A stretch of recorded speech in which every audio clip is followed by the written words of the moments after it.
es El hombre hecho nuevo.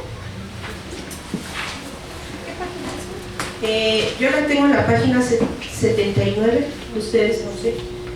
Como va cambiando en el tamaño de la letra, entonces va cambiando el número de la página.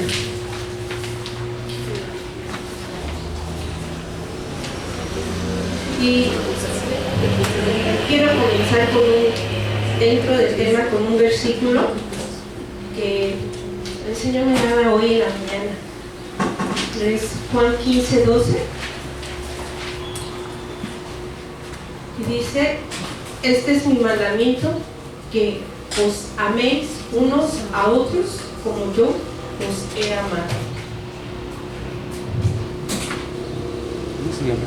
Que os améis unos a otros como yo os he amado. Amén. Y sobre la marcha, que sea el Espíritu Santo. ¿Por qué el Señor nos dice eso, no? El que nos amemos unos a nosotros como Él nos ha amado. Ajá. Quizás no, este versículo no lo veas en el manual, pero de verdad que sí tiene una razón muy importante, porque el Señor nos dice que nos amamos. Es el reflejo de lo que Él ha hecho en nuestras vidas, de ese caminar en Cristo Jesús. Esa es la consecuencia del caminar con Cristo Jesús. Hay consecuencia mala, consecuencia buena, pero en Cristo Jesús todo es bueno.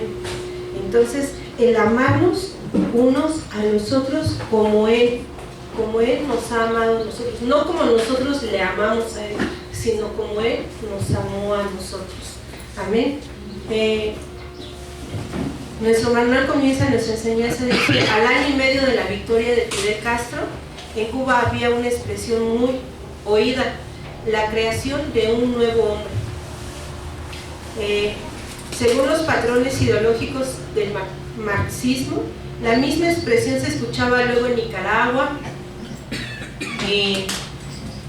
en Cuba y en Nicaragua. Esa expresión nacía de la creencia de que por identificarse con el pensamiento marxista, una persona podía llegar a ser nueva en un pensamiento y en su conducta.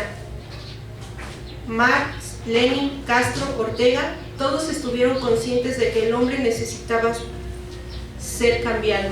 En su estado actual, el hombre no da la medida de su potencia. Algo tiene que ocurrir, algo especial tiene que suceder en él para que tal cambio se produzca. Con los sorprendentes cambios ocurridos en los países comunistas, nos damos cuenta de que su sistema nunca fue capaz de crear ese nuevo hombre. Fue un solo concepto deseable en este mundo de tanta falsedad, engaño, pero a ellos les faltó el poder para lograrlo, mucho menos en su deformado modelo ideológico. La triste realidad de un mundo que se está asfixiando en injusticia, guerra, crímenes, drogas, crueldad, contaminación, avaricia y maldad en general demanda que el ser humano sea cambiado. Y lo cierto es que el ser humano puede cambiar. La pregunta es ¿cómo? Marx no fue el único en tratar el tema. Filósofos de todo tipo, de toda estirpe, ofrecen sus fórmulas, pero todos fracasaron. Sus ideas carecen de poder transformador. Y sabemos que la idea de un nuevo hombre no se originó de Marx. Ahí nos quedamos tantito. Y nos podemos dar cuenta cuántas filosofías existen allá afuera que nos hablan para que ocurra un cambio en el ser humano. Y cuántas religiones existen allá afuera que hablan de un cambio en sus vidas. Y podemos darnos cuenta que no hay muchas sectas que han sustraído versículos de la Biblia y que con eso engañan a las personas, engañan a la gente, porque con tan solo un versículo que les muestre, muchas personas dicen: pues es que habla de Dios, está hablando de Dios porque pues está hablando de la Biblia. Y nos podemos dar cuenta cuántas sectas existen, cuántas filosofías con relación a un nuevo hombre, a que puedes ser una persona diferente. Y el otro día el Señor me dejaba ver, ¿no? un montón de sectas, y todos han sustraído un versículo, una palabra. Y daba gracias a Dios porque el Señor me mostraba, pero ustedes tienen toda la palabra completa. Esa es la diferencia, que ustedes tienen toda la palabra completa, que no es solo un versículo, y que Dios obra a través de toda su palabra, a través del Espíritu Santo. Lo decía Alan hace rato, ¿cómo nos damos cuenta? A través de la palabra de Dios. El Espíritu Santo nos va a guiarnos. Entonces, no nada más es una sola palabra. ¿Cuántas ideologías, cuántas filosofías existen allá afuera? Los que van al psiquiatra les dicen que tienen una niña adentro, que tienen que alimentar a esa niña, que de pequeña, o sea, tantas cosas que la verdad terminan peor que al principio. El que comienzan con un mundo de medicamentos, entran al mundo de los fármacos. Que de hecho en Estados Unidos las farmacias se llaman drug store, tienda de drogas, así se llama. Entonces, cuando uno empieza en ese mundo de medicamentos por tanta filosofía, aquí podemos ver en los psiquiatras, en esos pensamientos, ¿no? Podemos ver cómo dañan. El día que no se toman su medicamento, sienten que explotan. El día que no toman su medicamento, están preocupados porque les hace falta la medicina, porque sienten que no pueden sin el medicamento. Y dice, es tan antigua como Jesús fue. Nuevo hombre no se originó con manos.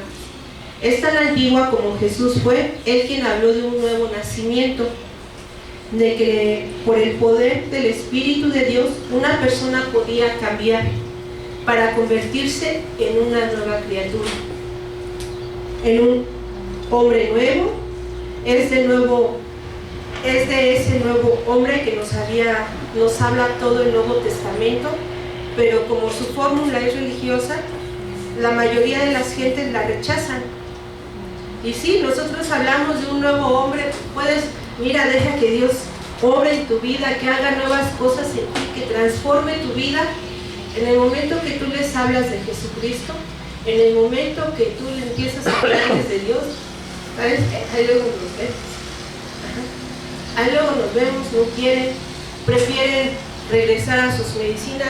Así están a punto de cometer tantas faltas, y saben que las siguen cometiendo, y saben el daño que les está causando, el daño que están causando a otras personas, pero no quieren, prefieren estar en ese mundo de fármacos, prefieren estar en esa mentira que los ha desviado, que delante de Dios están en pecado, que delante de Dios están en un camino erróneo, que delante de Dios están extraviados, no están ante Dios.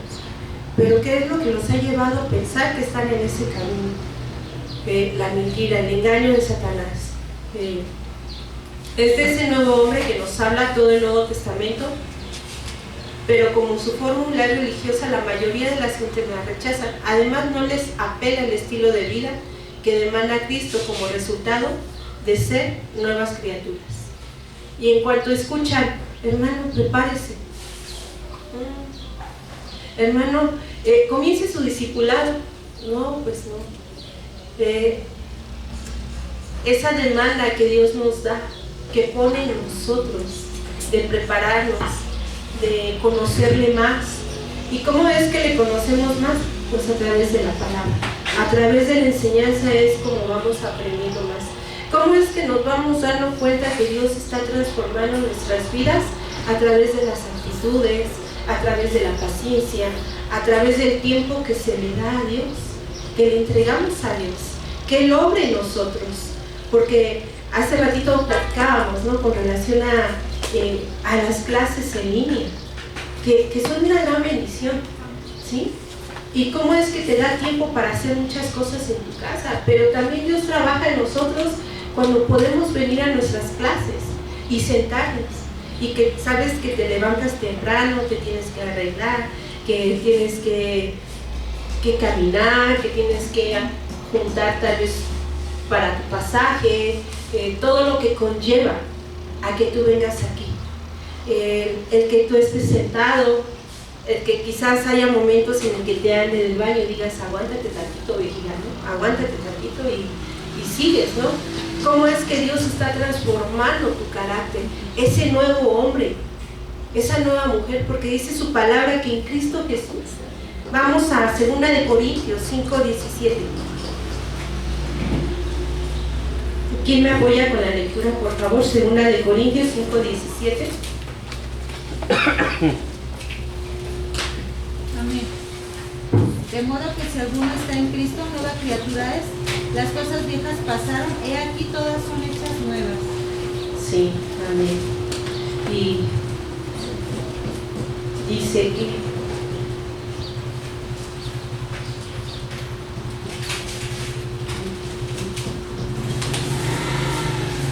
que de modo que si alguno está en Cristo Jesús, nueva criatura es.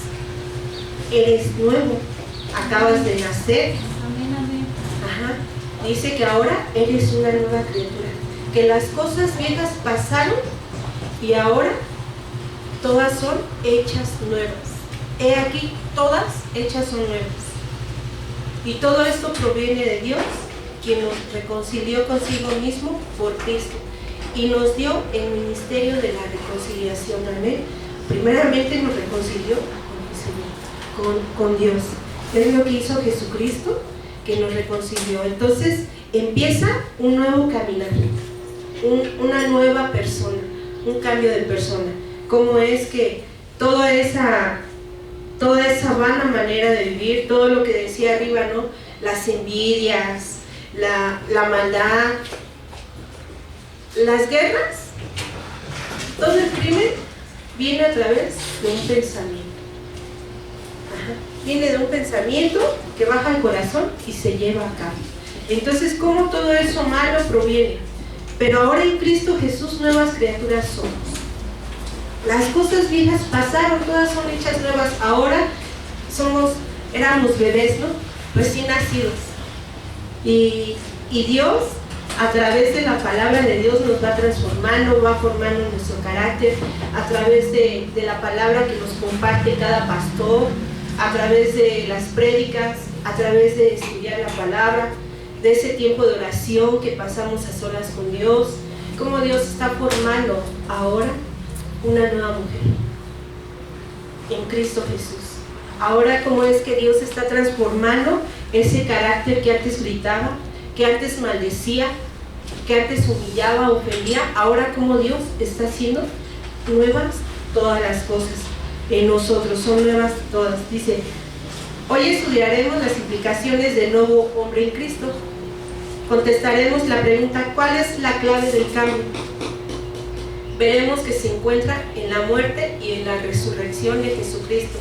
Ya hemos estudiado el sentido y la aplicación de la muerte de Cristo a nuestra vida. Ahora veamos las implicaciones de su resurrección.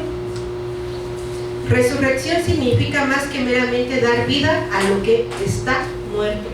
Dice la palabra de Dios que estábamos muertos en nuestros delitos y pecados. ¿Sí? Ahora tenemos vida en Cristo Jesús. Hemos sido salvos. ¿Amén? Dice, veremos que se encuentra en la muerte y la resurrección de Jesucristo. Ya hemos estudiado el sentido y la aplicación. Ahora veamos las implicaciones de su resurrección. Durante su ministerio aquí en la tierra, Cristo Jesús resucitó a varios. A la hija de Jairo, en Mateo 9, 18, 26, al hijo de la viuda de Naín, lo vemos en Lucas 7, 11 al 17, ahí dice es Lucas, no es Levítico, es Lucas. Vemos a Lázaro en Juan 11, 38 al 44, y vamos a leer Lázaro. No podemos leer por por tiempo, todos, pero vamos a ver con Lázaro, Juan 11, 38 al 44.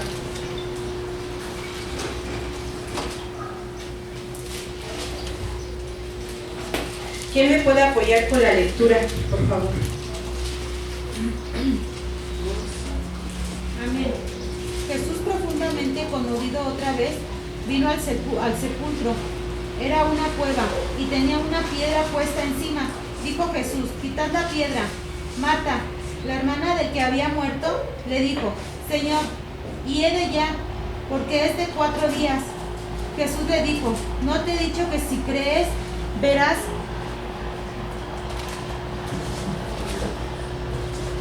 la gloria de Dios? Entonces quitaron la piedra de donde había sido puesto el muerto, y Jesús, alzando los ojos a lo alto, dijo: Padre, gracias te doy por haberme oído. Al 42. Yo sabía que siempre me oyes, pero lo dije por causa de la multitud que está alrededor, para que crean en que tú me has enviado. Ajá. Y habiendo dicho esto, clamó a gran voz: Lázaro, ven afuera.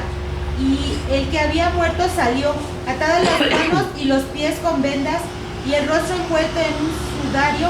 Jesús les dijo: desatadle y dejadle ir. Y así pasa, ¿no? Cuando nosotros estamos pasando por tiempo de prueba, ahí viene, ¿no?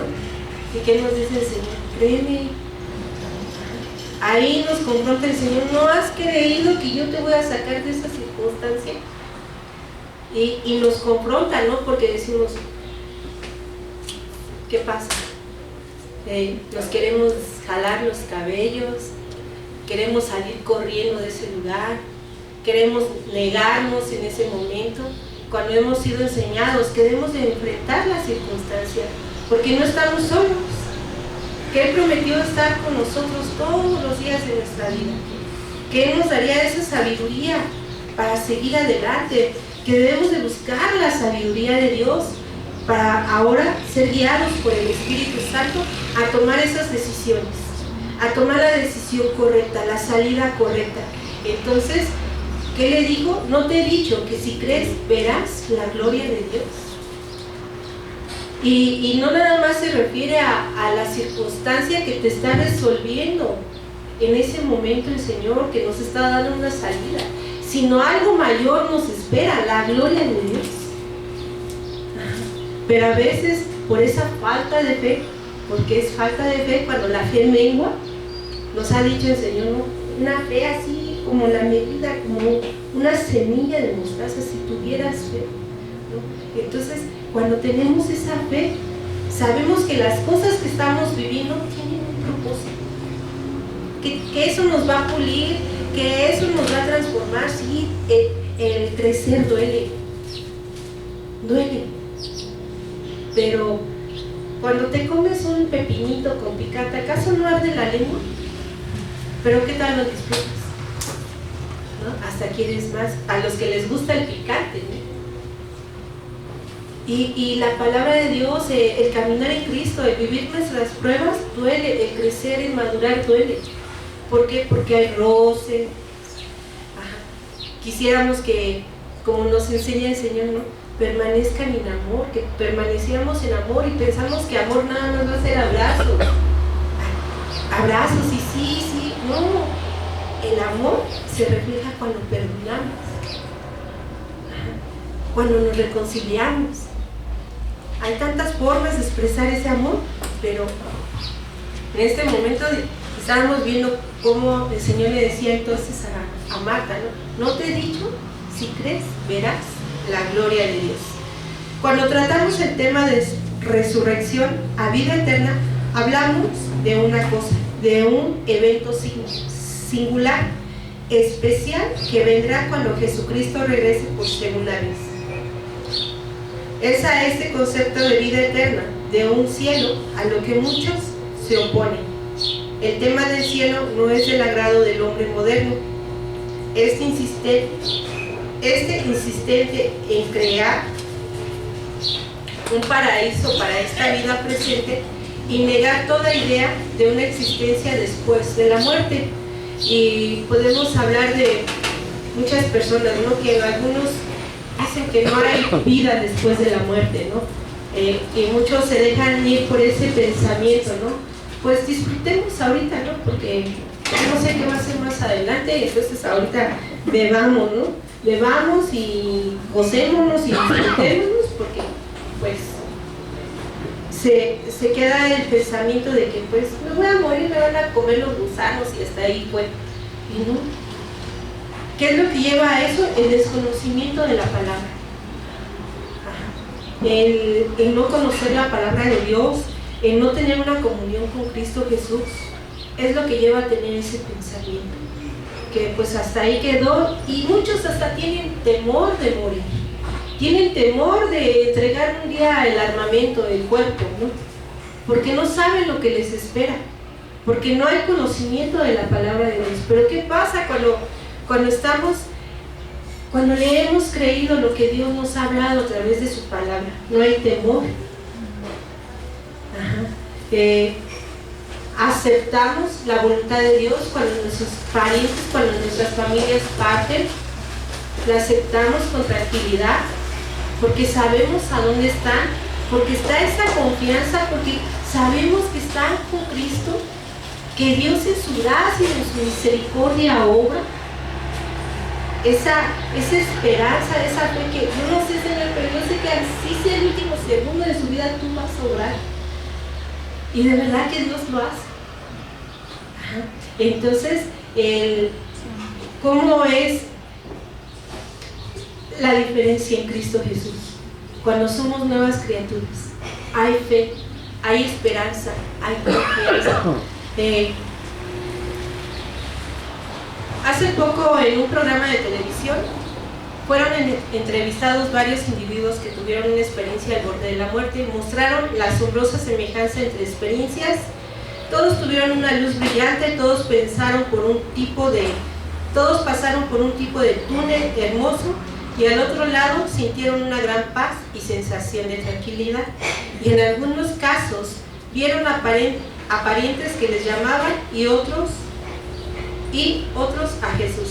Algunos de los especialistas, todos psicólogos, que comentaron sobre estos testimonios concluyeron que lo que vieron fue producto de la imaginación sin más valor, pues no hay nada después de la muerte. Otros opinaron que posiblemente habría algo después de la muerte, pero nadie lo sabe, por cierto.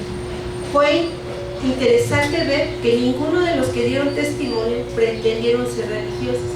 La Biblia nos dice que la muerte será gloriosa para los que mueren en Cristo. Pero para los que mueren sin Dios y sin esperanza, hay una consecuencia muy grande. Y vamos a 1 Corintios 6:9. No, vamos a Hechos, porque aquí está 1 Corintios, nos lo da. No se engañen ni los lujuriosos, ni los idólatras, ni los adúlteros, ni los afeminados, ni los homosexuales, ni los ladrones, ni los usureros, ni los borrachos, ni los agraviadores, ni los maleantes heredarán. ¿Qué? Hebreos 9:27, vamos a leerlo, por favor.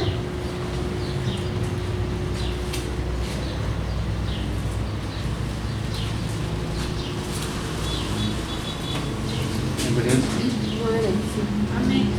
Y de la guerra que está establecido para los hombres que mueran una sola vez, y después de esto, juicio. Dice que mueran una sola vez y después de todo esto, juicio. Vamos a Mateo 25, 31 al 46.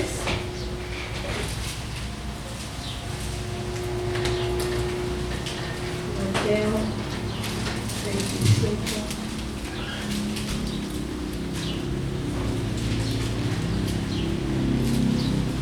¿Quién me puede apoyar? Amén. Cuando el Hijo del Hombre venga en su gloria y todos los santos ángeles con él, entonces se sentará en su trono de gloria, y serán reunidas delante de él todas las naciones, y apartará los unos de los otros, como aparta el pastor a las ovejas de los cabritos. y pondrá las ovejas a su derecha y los cabritos a su izquierda. Entonces el rey dirá a los de su derecha: venid, benditos de mi Padre, heredad el reino preparado para vosotros desde la fundación del mundo. Porque tuve hambre y me disteis de comer, tuve sed y me disteis de beber, fui forastero y me recogisteis, estuve desnudo y me cubriste, enfermo y me visitaste en la cárcel y viniste a mí. Entonces los justos le responderán diciendo: Señor, ¿cuándo te vimos hambriento y te sustentamos, o sediento y te dimos de beber? ¿Cuándo te vimos forastero y te recogimos, o desnudo y te cubrimos? ¿O cuándo te vimos enfermo o en la cárcel y vinimos a ti?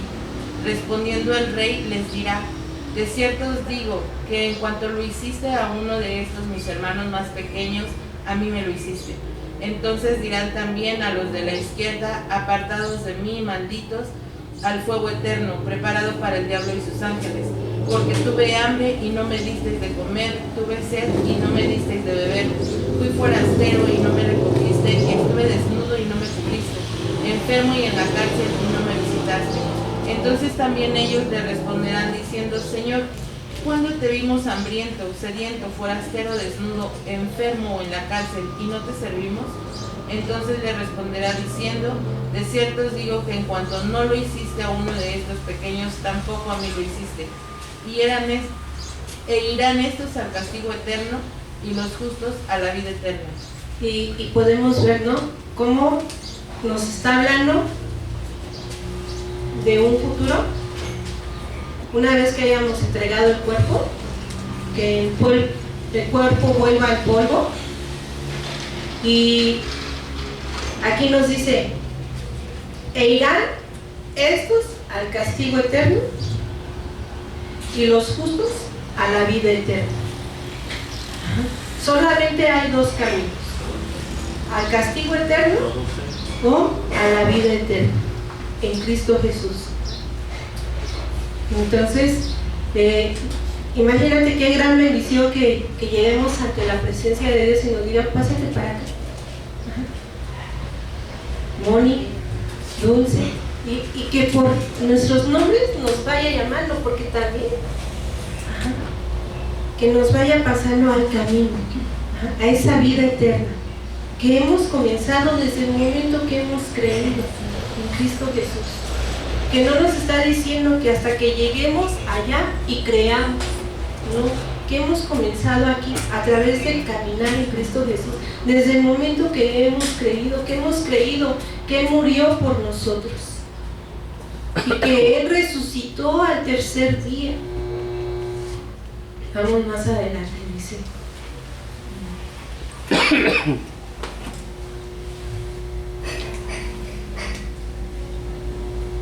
el mensaje en la Biblia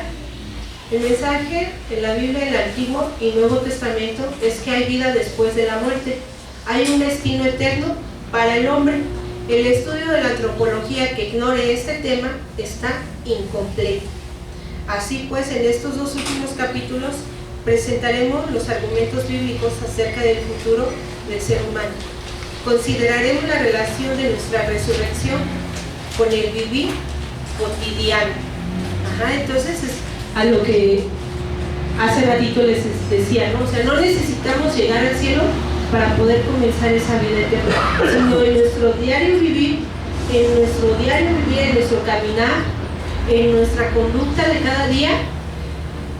De verdad, el Espíritu nos redarguye del pecado. El Espíritu está latente en nosotros y nos está alertando. No has estudiado, no has orado. ¿Qué pasa? Ya llevas 2 horas en tu internet. Ya llevas tanto tiempo en tu comedia. Ya llevas tanto tiempo desviándote. Y nos está, ahí está palpando. Y aquí hay solo 2 caminos: obedeces o eres desobediente. Y muchas veces uno es desobediente todavía. Y eso no significa que no vamos a ser salvos. No, Dios nos va a corregir, pero la corrección duele. Vamos a vivir la consecuencia de la desobediencia, porque va a venir ese redarguir, va a haber ese quebrantamiento. ¿Qué pasa cuando hay pecado en uno? Cuando estás airado con tu hermano, con tu esposo, con tu esposa. Ajá. Te redarguye el corazón en Señor, redarguye tu espíritu, no debes estar así. Entonces te lleva a reconciliarte, sí, pero vives la consecuencia. Ajá. ¿Por qué? Porque dejaste de lavarle muchos días, ¿no? Y ahora tienes las bolsas de ropa que lavarle. Vives la consecuencia. En ese estar peleando constantemente, estar en ese problema, tus hijos te observan. ¿Y qué pasa cuando les hablamos a nuestros hijos con la palabra de Dios? Tú me dices esto cuando tú no lo haces. Vives la consecuencia de las acciones, de las decisiones, esas malas decisiones que hemos tomado. Entonces, dice que con el vivir cotidiano, ¿no? Y es un vivir que delante de Dios y delante del hombre tiene que ser transparente. Muchas veces decimos, no estoy para agradarle al hombre, pero quieras o no, lo que tú hagas es dar testimonio de lo que Dios ha hecho en tu vida, de lo que Dios es en tu vida, de lo que Jesucristo representa en tu vida. Y no es porque quieras agradar al hombre. Por eso el Señor nos llevaba al principio, ¿no? Con ese versículo, permanezcan en amor. Porque es parte de ese vivir cotidiano, permanecer en amor. Sí, si hay un error, si hay un roce entre hermanos, comunicarnos, sentarnos a tomar un cafecito, platicarlo y no dar rienda a que eso quede arraigado en nuestras vidas, un malentendido, una mala actitud, malas acciones. Pues mejor nos tomamos un cafecito y vamos a platicarlo. El limar esas asperezas. Entonces, y de verdad que ahí estamos reflejando en nuestro diario vivir esa vida en Cristo Jesús verdaderamente. Como ya fuente del poder vencedor, como ya hemos visto, la muerte de Cristo logró satisfacer todas las demandas de Dios en cuanto a nuestra justificación. Vamos a Romanos 4:25.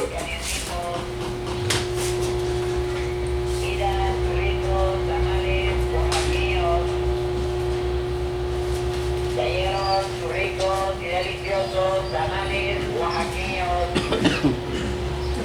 Hasta que se inspiran sus ricos tamales oaxaqueños. Hay tamales oaxaqueños, tamales calientitos. El cual fue entregado por nuestras Mira sus ricos tamales oaxaqueños. Amén. Dice, el cual fue entregado por nuestras transgresiones. ¿Cuáles eran esas transgresiones? Los pecados, la envidia, la avaricia, el chisme, la murmuración, la contienda, todas aquellas, dice, el cual fue entregado por nuestras transgresiones y resucitado para nuestra justificación. Esas transgresiones, esos pecados que cometíamos ante Dios, delante de Dios, esa ofensa para con Dios. Dice, como ya hemos visto, la muerte de Cristo logró satisfacer todas las demandas de Dios en cuanto a nuestra justificación. O sea, ya no necesitas hacer buenas obras para que tú seas justificado. Ahora las buenas obras las haces, ¿por qué? Porque Cristo vive en ti. Porque el Espíritu Santo te lleva a hacer algo bueno para alguien más. Porque ahora tienes al Espíritu Santo que te alienta a hacer las cosas para Dios. Así sea el trabajo, que tú trabajes para otra persona, te alienta a hacerlas de la mejor forma, porque son para Dios, como si fueran para Dios. Porque en esa gratitud llevamos a cabo las actividades que ahora hacemos. Hasta le echas más brillito a las cosas, porque está el Espíritu latente que sopla aliento de vida en nosotros. Limpiamos nuestra casa ahora con más detalladamente. Tal vez no acabemos todo en un día, pero hoy me tocó limpiar mi cocina, hasta los muros lavamos. Hoy esta cocina queda bonita. Ahora con mis hijos, ahora pues ahora le voy a dar un tiempo a él,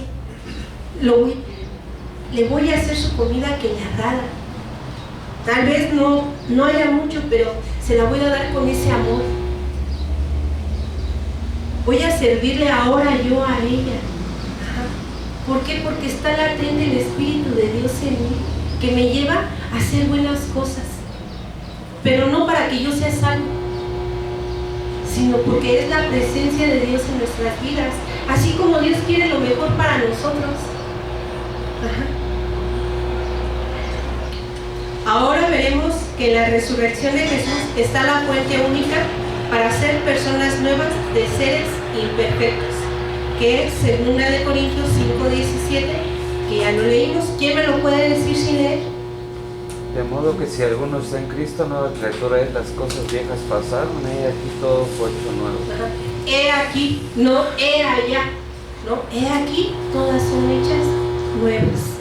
Ahora aquí, en este momento, todo es hecho nuevo para nosotros. Un nuevo carácter, nos está puliendo, nos está formando. Ajá. Ya unos están unos estaban en kinder, en primaria, secundaria, preparatoria, y vamos creciendo ahora en Cristo Jesús. Ahora, cuando ya Dios nos va a capacitar un poquito más, me acuerdo que hubo un tiempo que yo decía, Señor, es que ya extraño escuchar la palabra de mi pastor. En un tiempo que nos tocó estar de misioneros, y ya lloraba porque me tocaba escuchar la palabra de nuestro pastor con el que estábamos llenos de misioneros. Y el Señor que me corrige, me dice, ¿no has entendido que estoy formando un nuevo carácter en ti? Y me enseñó una vida secular de un niño, cómo les va instruyendo a través de diferentes personas, a través de diferentes enseñanzas, se va formando ese niño. Bueno, pues así es contigo. Tienes que escuchar a los demás pastores, porque la palabra que dan no es de ellos, es mía. Y ahí es donde vemos cómo Dios nos corrige hasta con amor. Nos corrige con ese amor tan hermoso y no nos exhibe. Entonces tenemos que ser abiertos para recibir la enseñanza de nuestros hermanos.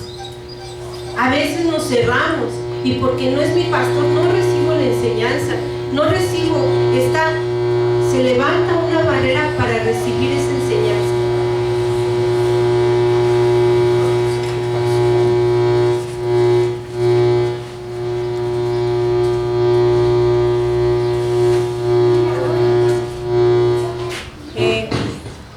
También veremos que la esperanza de nuestra propia resurrección afecta nuestro modo presente de vivir.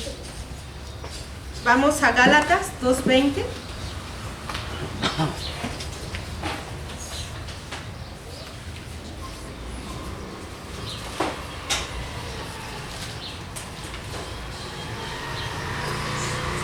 Amén. Amén. Amén. Con Cristo estoy juntamente crucificado, y ya no vivo yo, mas vive Cristo en mí.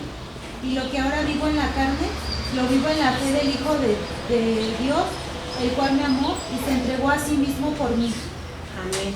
Dice, entonces también veremos que la esperanza de nuestra propia resurrección afecta nuestro modo presente de vivir. Y dice que con Cristo estoy juntamente crucificado, y ya no vivo yo, mas vive Cristo en mí. Y lo que ahora vivo en la carne, lo vivo por la fe del Hijo de Dios, el cual me amó y se entregó a sí mismo por mí. ¿A sí mismo por quién? Por mí. Díganse, por mí. Por mí. Ajá. Por mí se entregó. Tal vez en tu casa no se entreguen por ti. Ajá. Y veas que tus hijos no te responden como tú quisieras. Tu varón, tu varona. Pero ¿qué tal? Cristo sí. Él ya lo dio todo por ti. Entonces, siempre hay podemos ver cómo Dios nos consuela. Tal vez en la calle mi familia no me ha sabido valorar, pero hubo alguien que me amó con todo su amor, con todo, y entregó todo por mí. tal como la muerte de Cristo está relacionada con el perdón de nuestros pecados, la resurrección de Cristo está ligada con el nuevo, inciso 1, con el nuevo nacimiento, con la vida, con la nueva vida y con la victoria sobre el pecado. Con la victoria sobre el pecado. Entonces, el pasaje bíblico más importante que nos muestra esta relación es Romanos 1 al 14, que dice: ¿qué pues diremos? ¿Preservaremos en el pecado para que la gracia abunde? En ninguna manera, porque los que hemos muerto al pecado, ¿cómo viviremos aún en él? ¿O no sabéis que todos los que hemos sido bautizados en Cristo Jesús hemos sido bautizados en su muerte? Porque somos sepultados juntamente con él para muerte por el bautismo, a fin de que como Cristo resucitó de los muertos por la gloria del Padre, así también nosotros andemos en vida nueva, porque fuimos plantados juntamente con él en la semejanza de su muerte. Así también seremos en la resurrección, sabiendo esto, que nuestro viejo hombre fue crucificado juntamente con él, para que el cuerpo del pecado sea destruido, a fin de que seamos sirvamos, a fin de que no sirvamos más al pecado, porque él que ha muerto ha sido justificado del pecado. Y si morimos con Cristo, creemos que también viviremos con él, sabiendo que Cristo, habiendo resucitado de los muertos, ya no muere. La muerte no se enseñoreará más de él, porque en cuanto murió al pecado, murió una vez por todas. Mas en cuanto vive, para Dios vive. Así también vosotros consideraos muertos al pecado, pero vivos para Dios en Cristo Jesús nuestro Señor. Amén. No reine pues el pecado en nuestro cuerpo mortal, de modo que le obedezcáis en sus concupiscencias, sino tampoco presentéis vuestros miembros al pecado como instrumentos de iniquidad, sino presentaos vosotros mismos a Dios como vivos de entre los muertos, y vuestros miembros a Dios como instrumento de justicia, porque el pecado no se enseñoreará de vosotros, pues no estáis bajo la ley, sino bajo la gracia. Entonces, nosotros ya no estamos bajo la ley, estamos bajo la gracia. ¿Quién cumplió todo? Todo lo bajo la ley, Cristo. Él fue el que cumplió toda la demanda que Dios exigía. Él cumplió. Permítanme tantito. Iniquidad es un acto interno de obstinación contra Dios, transgresión, infracción, para indicar niveles de desobediencia a Dios, todos ellos clasificados como pecados. Iniquidad significa culpa digna de castigo. ¿Qué provoca entonces la iniquidad? Culpa digna de castigo. Entonces, ¿por qué? Porque aquí no lo habla, ¿no? Dice: no reine pues el pecado en nuestro cuerpo mortal, de modo que obedezcáis a sus concupiscencias, ni tampoco presentéis vuestros miembros al pecado. ¿Y qué son vuestros miembros? Nuestro cuerpo.